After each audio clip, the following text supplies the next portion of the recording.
Et bonjour à tous et à toutes, ici Guillaume Diaz pour une nouvelle vidéo pour la Poker School de Winamax. C'est la deuxième vidéo de cette partie consacrée au Mystery Bounty, sûrement la dernière. On va, si vous ne l'avez pas vue, la première, évidemment, je vous invite à aller la voir. Elle s'affichera sûrement en haut de l'écran, quelque part par ici, quelque part par là, si on est bon au niveau de la technique. Donc voilà, si vous ne l'avez pas vu, mettez sur pause, allez la voir et revenez nous voir après. Pour la suite de cette vidéo, on avait déjà abordé les points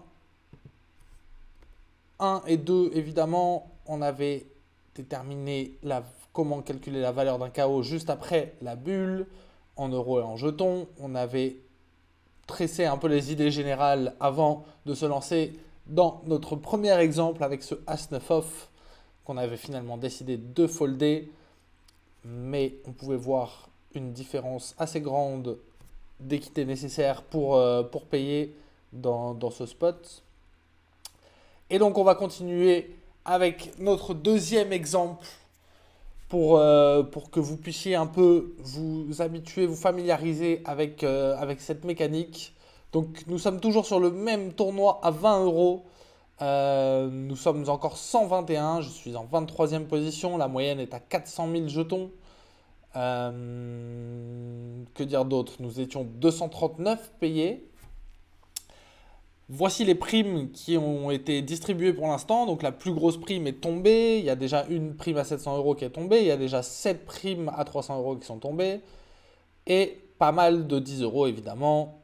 Donc voilà, pour vous, comme je vous le disais dans la première vidéo, ce calcul en euros moyens, donc l'addition de toutes les primes restantes divisé par le nombre de joueurs restants, sera affiché bientôt sur Winamax de manière automatique. Donc vous n'aurez pas à faire ce calcul, vous aurez juste à transposer cette valeur en jetons. Donc ça c'est plutôt pas mal. Ici je vous ai fait le calcul vite fait, je vais vous épargner les détails. Mais en tout cas c'est 5630 euros restants divisé par 121, donc ça fait 46,50 euros.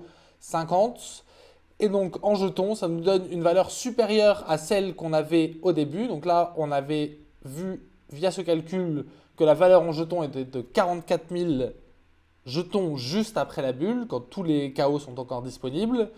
Et bien là, on voit que la valeur a un petit peu augmenté, puisque malgré le fait que le plus gros bounty soit tombé, il y a eu aussi énormément de petits bounty. Et il reste encore 3 des 4 primes à 700 euros. Donc ça nous donne une valeur moyenne de 51 600 jetons pour le KO moyen. Donc, ce qui nous donne, dans ce spot précis, notre adversaire a fait tapis au cut-off avec un peu moins de 15 blindes. Notre adversaire au bouton a foldé et nous sommes en small blind avec As-4 off. Alors, pour des soucis de simplicité, on va faire des calculs d'équité en considérant que la BB a foldé, ce qui ne va pas être le cas tout le temps évidemment.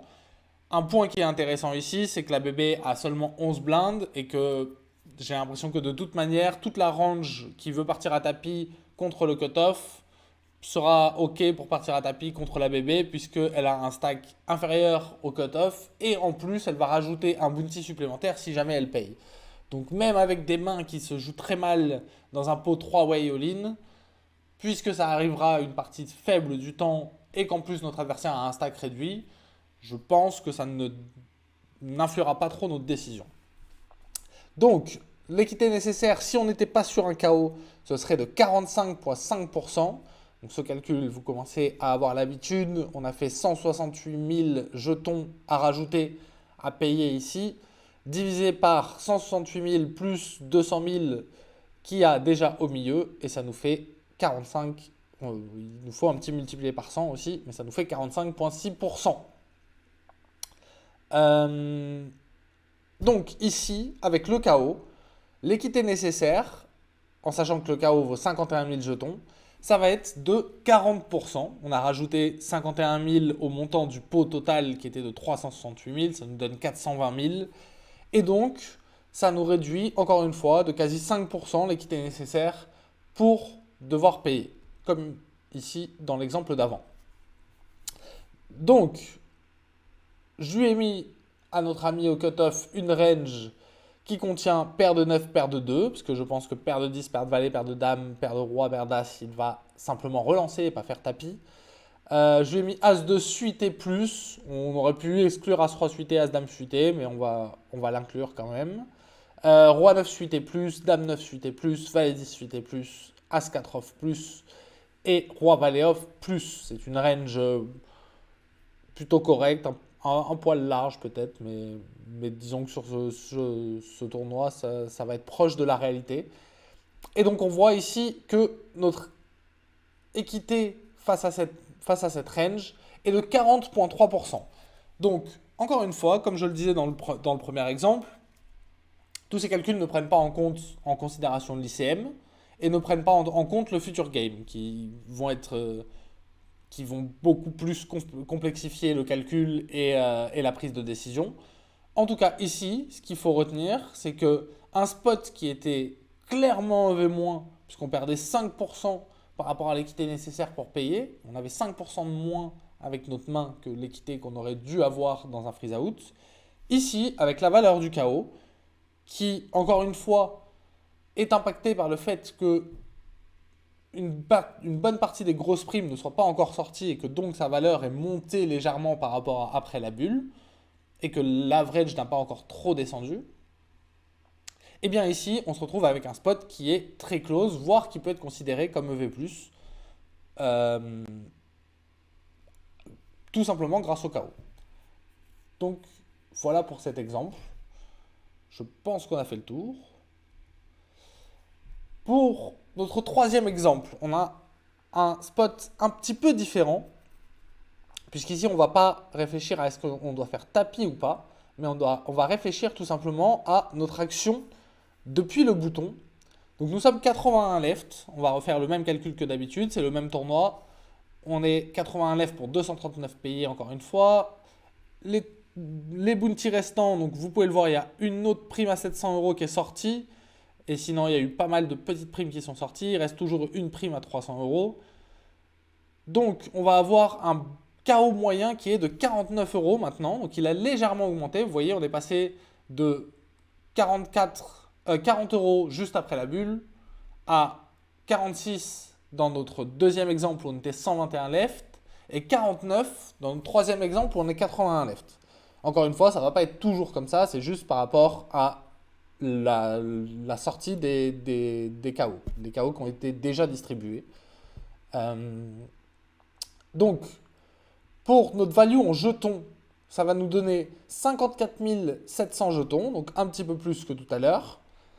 Et ici, dans ce spot où on a une small blind qui a 13 blindes, pardon, et une bébé qui a 18 blindes, on se retrouve dans un spot où d'habitude on pourrait avoir de l'intérêt à soit raise fold contre les deux, soit raise call contre la bébé, raise fold contre raise call contre la SB et raise fold contre la bébé, même si raise fold paraît pas si mal.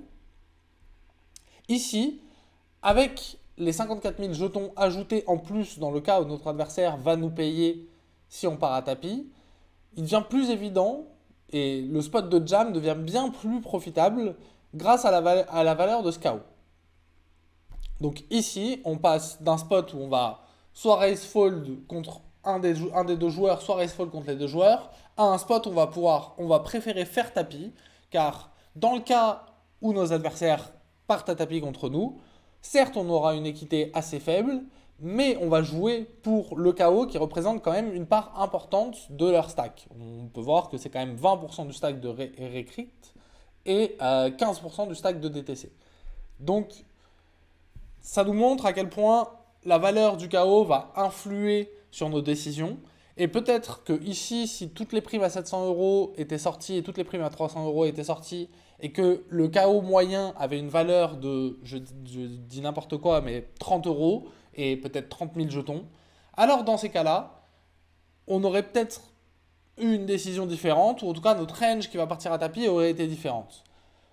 Donc c'est pour ça qu'il va falloir toujours essayer de s'adapter tout au long du tournoi à, ok, quelle est la valeur du KO par rapport aux blindes et par rapport au stack de mes adversaires, et à quel point est-ce que je vais vouloir faire moduler ma range par rapport à ça. Donc voilà, pour ce troisième exemple. On a un quatrième exemple sur le même tournoi, un petit peu avant. On était 88 left pour 235 payés. Et donc ici, c'était un spot, encore une fois, similaire, puisque notre adversaire n'a pas fait tapis, il a simplement relancé au cutoff avec une vingtaine de blindes, 22 blindes. Et nous trouvons en SB avec Roi 9 suité et une cinquantaine de blindes. Et notre adversaire en BB a moins de 20 blindes, 16 blindes, quelque chose comme ça.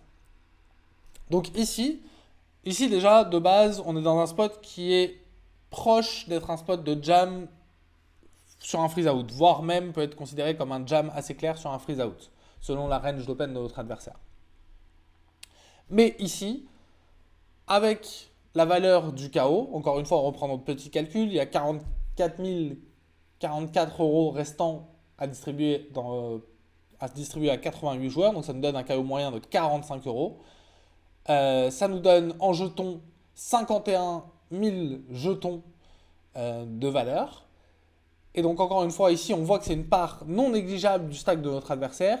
Et ça va nous rajouter une incentive à faire tapis. Ici, je pense qu'on aurait voulu faire tapis quasi avec tous nos rois suités. Alors que d'habitude, disons que roi 9 suité serait le bottom, peut-être roi 10 suité serait le bottom.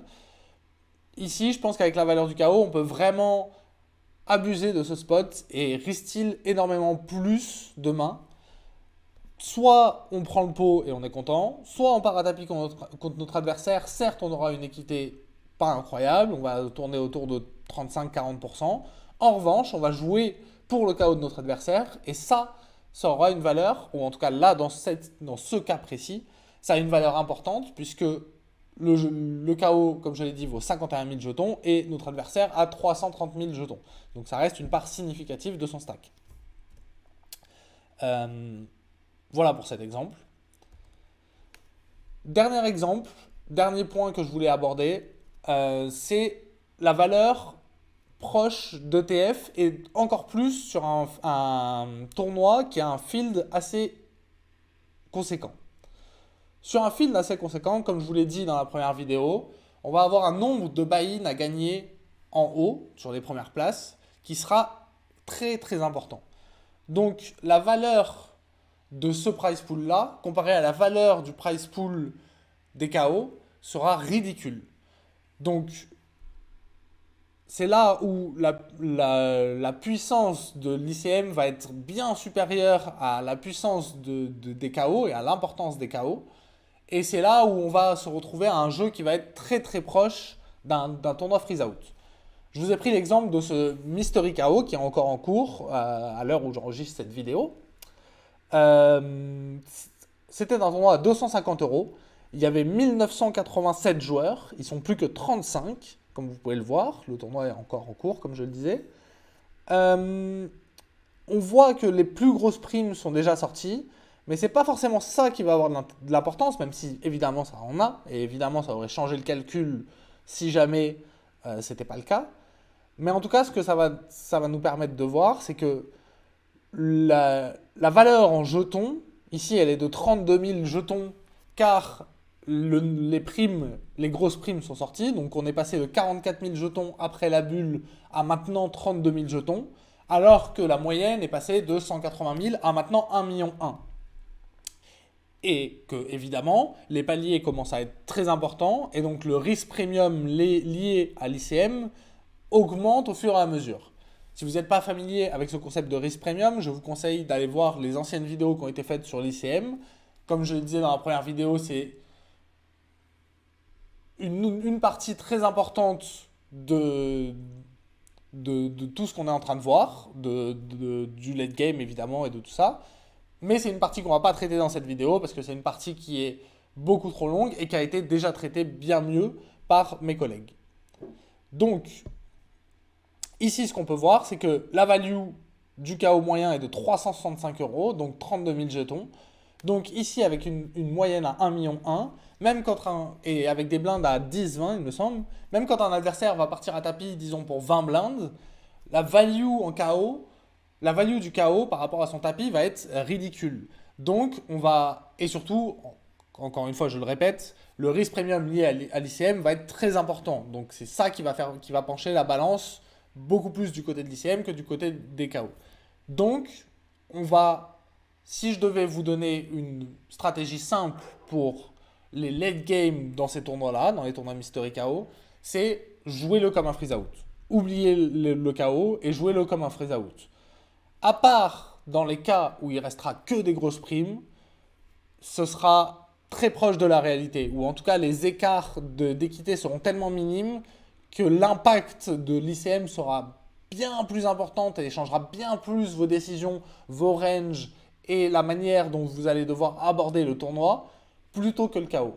Donc mon conseil pour les joueurs qui restent dans ce tournoi, mais pour tous ceux qui regardent cette vidéo et qui joueront des tournois Mystery KO par la suite, encore plus dans les gros fields, en fin de tournoi, ne prenez pas en compte les KO et n'allez pas chercher à buster des joueurs et à élargir vos ranges de call ou à resteal beaucoup plus dans des spots où ça ne sert à rien en fait. Vous allez juste vous battre pour un KO qui n'a que très peu de valeur. Donc voilà, on a fait le tour de ces exemples. Pour vous faire une petite synthèse de tout ce qu'on a abordé, le premier point qui est très important, qui va être une variable qui ne bougera pas justement, qui ne sera pas variable, donc une variable fixe, je ne sais pas si ça se dit, mais on va le dire. Quelque chose qui ne va pas bouger, c'est la valeur d'un KO moyen juste après la bulle. Si on est dans un tournoi où il y a 15% d'ITM et 15% de Mystery Bounty, enfin un tournoi où les Mystery Bounty sont donnés à 15% du field, donc dès qu'il y a l'ITM, parce qu'il y a une petite subtilité là-dessus, c'est quelque chose que je n'ai pas abordé encore et qu'on ne va pas aborder dans cette vidéo parce que je n'ai pas l'exemple sous la main, mais il y a des tournois sur Winamax où vous allez avoir le Mystery KO à partir du day 2. Et alors dans ces cas-là, ça va changer complètement votre calcul. Vous allez utiliser, enfin, vous allez utiliser le même calcul, mais au lieu de diviser par 15%, de calculer la valeur moyenne en prenant 15%, vous allez calculer la valeur moyenne en prenant 5% par exemple, ou 3% comme c'est le cas dans les tournois flight. Il me semble que c'est 3%. Ouais. Donc forcément, la valeur du KO va augmenter en termes de jetons, c'est une certitude, et en euros aussi, relatif au buy-in, puisque au lieu d'avoir simplement 15 joueurs qui vont se répartir le prize pool KO, il va y en avoir seulement que 3. Donc ça va avoir un impact significatif. Donc voilà, le premier point à retenir, la value d'un KO sera toujours de 2 buy-in et de un peu plus de 2 starting stacks si on est dans un tournoi où il y a 15% d'ITM et où 15% des gens reçoivent un mystery KO. Premier point. Le deuxième point, c'est la valeur relative aux blindes et à la moyenne des stacks a tendance à diminuer au fil des éliminations. C'est ce que je vous ai dit par exemple dans cet exemple-là avec la TF où c'est vraiment exacerbé, mais on voit par exemple dans cet exemple-là où on est 81 left que certes, la value en jetons par rapport au début a augmenté. Vous voyez, ici, on était à 44 000 jetons de value moyenne le KO pour une moyenne à 200 000 avec 239 joueurs restants. Ici, on passe à 81 joueurs restants.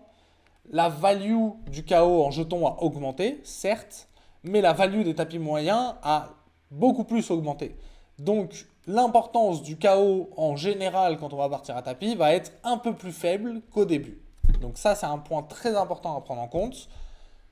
Évitez d'aller trop vous battre pour des KO quand vous êtes à 10% du field restant, 8% du field restant. On n'est pas encore en demi-finale finale, donc on n'est pas encore dans un aspect où on a complètement oublié les KO. Mais il ne faut pas non plus trop les surestimer dans cette période-là, je dirais, ouais, entre 10 et 5% du field restant ou 10 et 3% du field restant. Après, ça devient plus clair. Avant, ils ont une importance qui est significative. Au milieu, ça va être un peu moins important. Ça va l'être, comme on a vu ici par exemple dans ce spot, ça a changé notre décision par rapport à un freeze out. Mais il faut y aller avec parcimonie et bien prendre son temps pour évaluer la value de ce KO et est-ce que vous voulez prendre ce risque à ce moment-là ou pas en considération de l'ICM. Enfin, le dernier cas qu'on a vu dans notre dernier exemple, c'est donc ce que je disais, la valeur des KO en TF. Et je dis en TF, c'est en late game. Là, on a vu, on n'a pas eu besoin d'attendre d'être en TF pour voir que ça avait une value ridicule. Ici, ils sont 35 joueurs restants, mais on voit que le KO a une value qui est très faible comparée à l'ICM. Et donc, voilà, ça s'applique pas uniquement en TF, ça s'applique aussi en demi. Et le petit astérisque que je mets à ça, c'est prenez bien en compte que ça aura beaucoup plus d'impact, je le répète encore une fois, mais c'est très important, ça aura beaucoup plus d'impact sur un field qui est gros que sur un field qui est petit. C'est très important à comprendre. Le nombre de buy-in à aller chercher dans le prize pool principal et donc son importance par rapport au KO sera bien plus importante dans un tournoi avec beaucoup de joueurs. Donc voilà. Écoutez, j'espère que cette vidéo vous aura plu, que cette série de vidéos vous aura plu, que vous aurez appris pas mal de choses sur notre nouveau format incroyable qui excite déjà la Terre entière. Je vous avoue que personnellement, c'est un format qui me plaît beaucoup. Je pense que ça va plaire autant aux règles qu'aux joueurs récréatifs. Ça apporte du fun au jeu. C'est le tournoi, ça reste un tournoi entre guillemets normal. Donc les gens qui n'aimaient pas avoir des KO progressifs dès le début vont être contents. Le prize pool reste quand même toujours conséquent puisqu'il y a 2 tiers de l'argent qui va dans le prize pool au lieu de la moitié dans un tournoi KO progressif ou même un KO normal. Donc les prize pools restent attrayants et conséquents. Et donc ça c'est une très bonne chose. Et évidemment cet aspect de loterie et de fun, c'est tout ce qu'on aime, c'est tout ce qu'on veut. Et voilà. Je vous dis à très bientôt pour une nouvelle vidéo stratégique. Ce sera sûrement sur un autre sujet. D'ici là, portez-vous bien, prenez soin de vous et des bisous. Ciao, ciao!